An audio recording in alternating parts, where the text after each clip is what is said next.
इंदौर के super corridor में बना मेडिकल हब की जमीन अतिक्रमणकारियों की चपेट में है।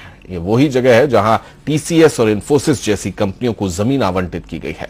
सब कुछ देखते हुए भी प्रशासन कुछ नहीं कर पा रहा है और कुछ ही महीनों बाद एक बार फिर ग्लोबल इन्वेस्टर्स समिट होने जा रही है। इंदौर का सुपर कॉरिडोर औद्योगिक घरानों के इन्वेस्टमेंट के लिए यही दी जा रही है जमीन। टीसीएस और इन्फोसिस जैसी कंपनियां बना रही है आईटी हब, मगर तस्वीर का दूसरा पहलू भी है। यहां मौजूद सरकारी जमीन पर कई लोग अतिक्रमण कर चुके हैं। सुपर कॉरिडोर के पिछले हिस्से में पालाखेड़ी और बांगड़दा में ये साफ दिखाई देता है। दो अलग अलग ग्राम पंचायतों की सीमा में आने वाली जमीन पर लोगों ने अस्थायी घर बना लिए और फिर पक्के निर्माण कर लिए। कोई कानून नजर नहीं, सरकारी कांकड़ है, तो इसमें सब जो हमारे से पैसे प्लाट लेने की तो व्यवस्था नहीं, टापरा ठोकने की व्यवस्था नहीं, काला पीला चद्दर सीमेंट का लगा के हम रह रहे हैं, तो प्लाट क्या लेंगे? अब तो सरकारी जमीन में जो पड़े हैं, जो भी आगे होगा वो देखेंगे। ये तो ऐसे खुली जगह पड़ी थी, हम लोगों को कोई आशियाने की जगह नहीं मिली, तो हम रेंटेड मकानों में रहते थे। रेंटेड मकानों में परेशान होकर हमको सरकारी जगह दिखी, सरकारी जगह पर हमने मकान बना लिया। कांकड़ पड़ा था, बांध लिया मकान। अच्छा, रहने की जगह नहीं थी, रहने की व्यवस्था नहीं थी, तो हमने कांकड़ पे ठोक लिया मकान। लोग घर बनाते रहे, लेकिन सरकारी नुमाइंदों को ये नजर नहीं आया।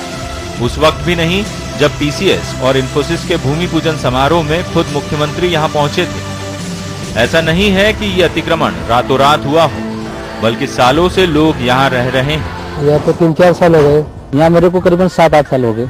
5 साल 10 साल यहाँ से हम करीब 5 साल से रह रहे हैं। 5-6 साल हो गए सर। 8-9 साल हो गया हमको। जमीन के खेल में इंदौर के भूमाफियाओं का कोई सानी नहीं है। यहाँ भी ऐसा ही हुआ है।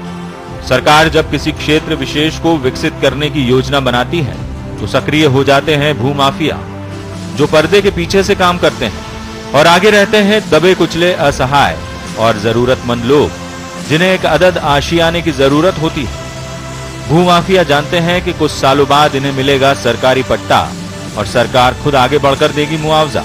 जब से सुपर कॉरिडोर का एकदम माहौल आया, उसके बाद यहाँ अवैध कब्जे होना शुरू हो गए। पूर्व में हमने भी ग्राम पंचायत के माध्यम से इनको बोला था कि आप ये कांकड़ है और यहाँ 104 फीट का बड़ा रोड बनने वाला है, और उस समय इन लोगों ने एक नहीं सुनी भाई साहब। और कुछ नेता टाइप लोग और कुछ दादा लोग वहाँ फंस गए, उन लोगों ने अवैध रूप से कब्जे कराए और इन लोगों को बसाया। मामले में जनप्रतिनिधियों ने अफसरों को भूमाफियाओं के इरादे भी बताए और सरकारी रास्ते पर हो रहे अतिक्रमण से भी अवगत कराया, लेकिन इसका कोई खास हल नहीं निकला। हद तो ये हो चुकी है कि जिस जगह 30 फीट का रोड प्रस्तावित किया गया है, वहां अब 10 फीट जगह भी नहीं बची। जिला प्रशासन केवल खानापूर्ति करने में जुटा है। कब्जेधारियों को नोटिस भेजकर जुर्माना भरने के लिए कहा गया है। मेडिकल हब में एक जमीन थी जिसको आवश्यकता थी रोड और उसके बनाने के लिए, उसका अतिक्रमण खेती करके ही था, उसको अभी हटाया जा चुका है। उसको आईडीओ को सौंपने की प्रक्रिया चल रही है।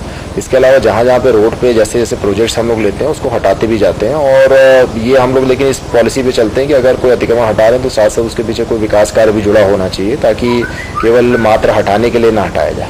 दरअसल सरकारी जमीन पर कब्जे का ये खेल इतना पुराना है कि इसका तोड़ अब तक निकाला नहीं जा सका है। कहीं ऐसा न हो कि जमीन पर अतिक्रमण देख नामी गिरामी कंपनियां निवेश का इरादा ही टाल दे। प्रदेश में निवेश आए, सरकार इसके लिए कोशिश कर रही है, मगर उससे पहले जरूरत एक ऐसे सिस्टम को विकसित करने की है जहां निवेशकों को मुसीबतें कम और बेहतर माहौल ज्यादा मिले। अभी तो ऐसा दिखाई नहीं देता।